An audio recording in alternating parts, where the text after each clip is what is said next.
বাবারা, রমজান শুধু না খেয়ে থাকার নাম নয়, এটি তাকওয়া অর্জনের মাস। বাচ্চারা, আমি কোরআনের আয়াত পাঠ করছি, তোমরা শুনো। হে মুমিনগণ, তোমাদের উপর রোজা ফরজ করা হয়েছে, যেমন ফরজ করা হয়েছিল তোমাদের পূর্ববর্তীদের উপর, যাতে মানুষ তাকওয়া অর্জন করতে পারে। আব্বু, তাকওয়া মানে কি?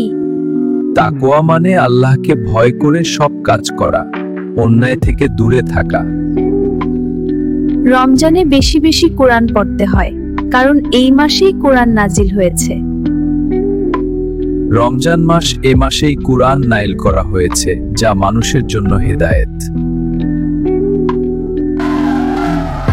রমজান আমাদের চরিত্র গঠনের মাস।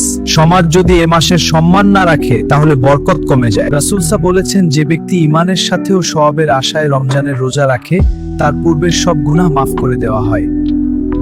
তাহলে আমরা বেশি বেশি ইবাদত করব আব্বু।